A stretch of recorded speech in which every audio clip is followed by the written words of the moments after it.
Terça-feira é dia de esclarecer as dúvidas sobre as relações de consumo. Para isso, nós convidamos o defensor público Gabriel Furtado.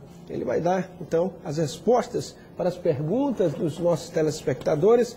Bom dia, doutor. Bom dia.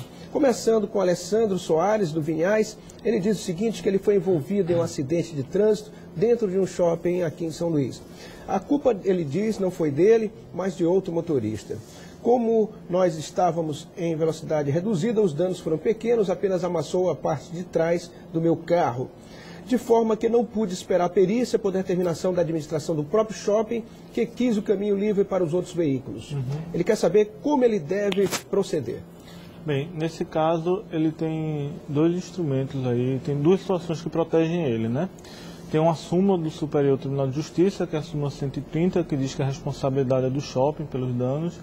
E tem o contrato que ele fez, que foi ao entrar no shopping, que é o contrato de seguro, né, o contrato de estacionamento, ao pagar o estacionamento, que garante a ele a responsabilidade do shopping também na proteção do veículo dele. Então ele tem que acionar o shopping para garantir o conserto do veículo e o shopping depois pode ir atrás do verdadeiro causador dos danos.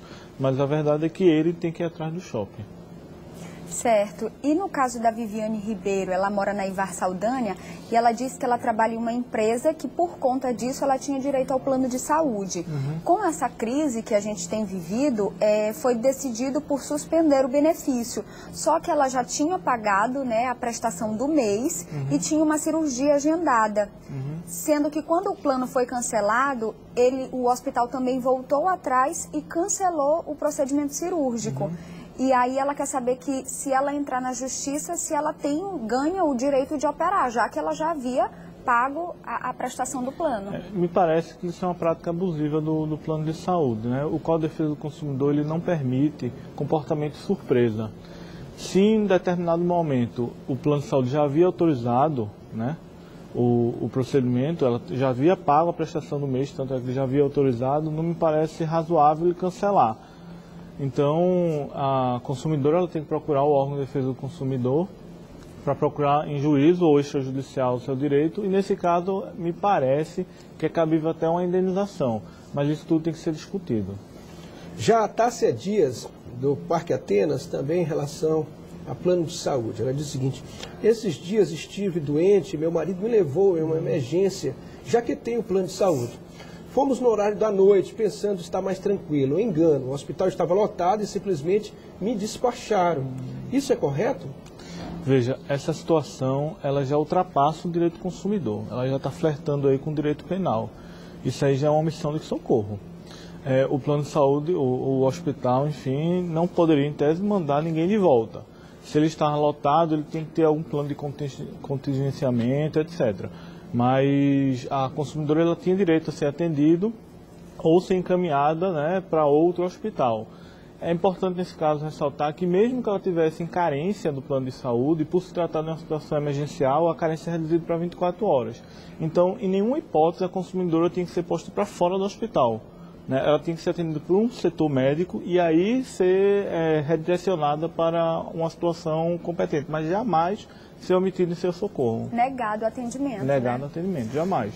Doutor, tem uma pergunta aqui do Caio Abreu, que mora no João Paulo, é algo bastante comum. Ele disse que foi a um supermercado e entre as coisas que ele havia comprado estava morangos. Só que no supermercado que ele foi, a fruta é vendida já embalada. Ele escolheu uma e foi para casa. Chegando lá, ele percebeu que só os morangos que estavam na parte de cima estavam bons para o consumo. Os de baixo estragados. Ele ficou indignado e também isso não é para menos. Qual o direito que ele tem enquanto consumidor? Isso é o que a gente pode chamar de vício do produto, né? Numa situação dessa, ele tem que procurar imediatamente o fornecedor de mão da nota fiscal e exigir a troca ou a devolução do produto. Existe uma terceira opção, que seria o abatimento do preço, mas nesse caso eu acho que não é viável. Mas basicamente é isso, ele pode pedir a troca ou a devolução do preço. Nesse caso, me parece que não houve o consumo. Se tivesse ocorrido o consumo do produto e ele tivesse passado mal, seria uma hipótese de procurar o fornecedor, enfim, e a gente vê outras possibilidades. Mas nesse caso apresentado, seria isso, a devolução do preço ou um outro produto de igual qualidade. Levava a notinha, Tem que levar a nota fiscal para comprovar a compra. E no caso da Laís Neves, que mora no Quatraque, ela disse que foi a um shopping e acabou vendo na vitrine uma peça que ela gostaria de comprar. Ela disse que entrou e procurou a peça nas araras, só que não tinha mais. E aí ela foi informada que a peça não poderia ser tirada da vitrine para venda, para ela. E aí ela ficou bastante chateada e disse que não vai mais comprar nada nessa loja. Mas como consumidora, existe alguma outra coisa que ela possa fazer nesse caso? Isso é uma prática abusiva, né? O Código de Defesa do Consumidor determina que o fornecedor ele é obrigado a vender o produto no limite do seu estoque, né? Então, por exemplo, se tivesse já 2 consumidores querendo e só tivesse um produto, aí tudo bem, ele poderia recusar a venda para um. Mas não foi o caso. Então, nessa situação, o fornecedor era obrigado a vender o produto.